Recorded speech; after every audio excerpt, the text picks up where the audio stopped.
What's up, party people? I'm Coy Wire. This is CNN 10. Happy Friday, Friday. Before we get started, let's go on and show our teachers some love. Tell them to push that pause button, give them a handshake, a high five, a bro hug, a sister squeeze. Let them know you appreciate them. All right, let's get you your news. As many as 60 million Americans will have to pay more for their internet bills. This is after a government program they rely on runs out of funding. It's called the Affordable Connectivity Program, or ACP, and it passed in 2021 as part of a bipartisan infrastructure bill.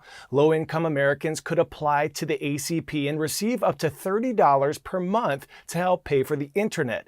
The ACP started with $14 billion, but it's now set to run out of money by the end of this month. Some lawmakers from both parties want to put more money into the ACP, but so far efforts have stalled in Congress. President Joe Biden and other advocates for the bill, including some internet companies, say the ACP funding is vital to help low-income Americans access everything from telemedicine to online classes. But many conservative Republicans are upset about how much money the government is spending on programs like the ACP, putting America further into debt. And the commissioner of the FCC says, quote, "The money has run out," unquote. Without Congress stepping in, the ACP will expire at the end of May. That will force millions of Americans to pay more for their internet or lose their connectivity. Next up, the unrest happening on college and university campuses across the United States has continued this week, even as officials have expelled students and police have arrested hundreds of protesters. Now, although these images may look scary, as CNN's Brian Todd shows us, the recent student protests have actually been largely peaceful, especially when you compare them to college protests of the past. 1968. Student protesters at New York's Columbia University take over several buildings and briefly even take the dean hostage. One of the buildings they seized, Hamilton Hall, which students occupied during recent protests at Columbia. 1968, the first time it was occupied, Hamilton Hall was the scene of a dramatic police action that resulted in the arrests of 700 people.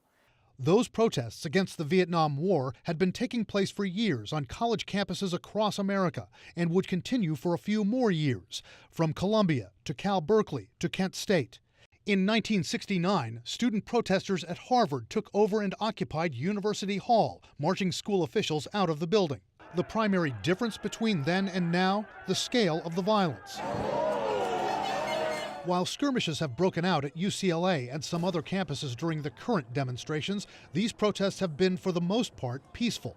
In the Vietnam era, violence broke out routinely and on many campuses, students often brawling with police. Disciplining students, calling in the police, having protests removed, that tended to increase the sympathy for protesters, build the size of protests, and also increase the voice of more extreme activists. In two horrific episodes, the Vietnam-era violence turned deadly. In May 1970, on the campus of Kent State University, Ohio National Guard troops opened fire on student protesters, killing 4 of them and injuring several others. Days later, during racial injustice protests at Jackson State College in Mississippi, police fired at a dormitory, killing 2 students and injuring a dozen others.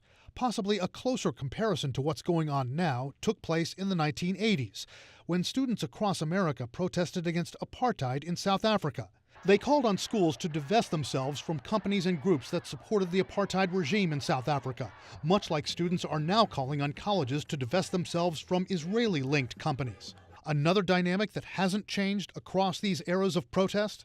They've got a lot of energy and they're idealistic and they like to protest when things feel unjust or seem unjust to them.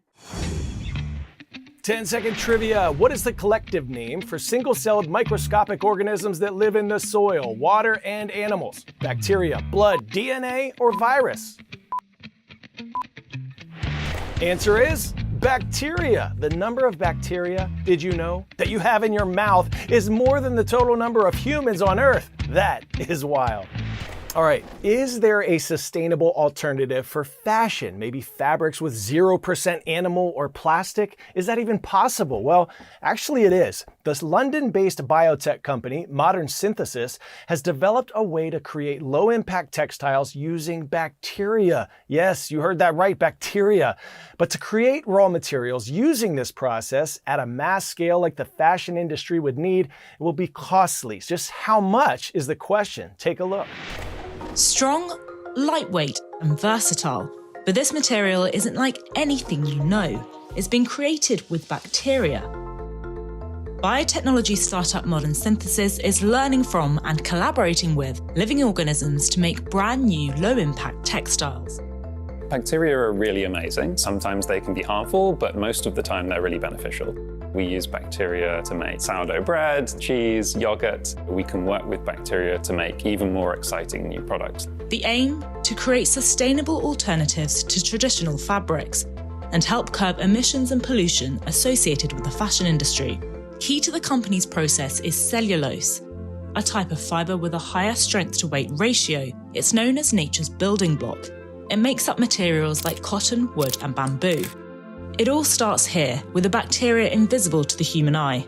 It's called K. reticus, and it's isolated from kombucha, fermented tea. We feed that with sugars, and then it produces nanocellulose, which is a special fine, strong form of cellulose. It's 8 times stronger than steel on a fiber level. We can then process it, manipulate it at the nanostructure. We use green chemistries to process the material to add additional functionalities, whether that be waterproofness or just aesthetic properties like color and different patterning. We then form the material together with a natural textile. And that allows us to customize the kind of strength and flexibility in new ways. The final products are 100% animal and plastic free.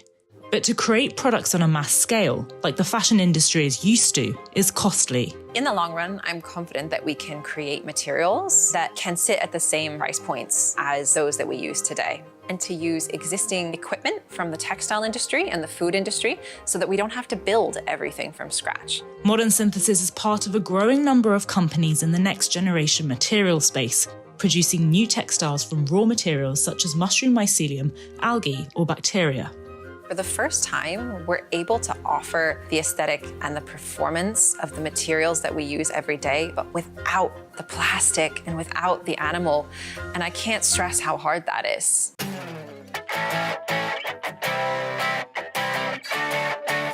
All right, I gotta admit, today's story getting a 10 out of 10 is a little bit cheesy, or a lot cheesy. Check this out.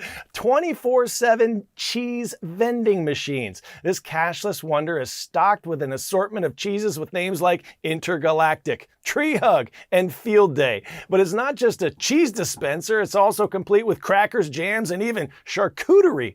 Maybe it's time for your school to get one of these. It would take your snack game to a whole new level. All right, thank you for an awesome week, everyone. We're gonna show some love today. How about to Mrs. Brown's class at Scammon Bay, Alaska? Fly high, Eagles. And let's go to Winnebago Middle School in Nebraska. Follow the Bego way. Be safe, arrive on time, give respect, get respect, and own your actions. That is great advice. It has been such a blessing to spend this week with you. Thanks for spending some time with us. Go out and make an awesome weekend. Make someone smile. Remember, you are more powerful than you know. I'm Coy Wire, and we are CNN 10.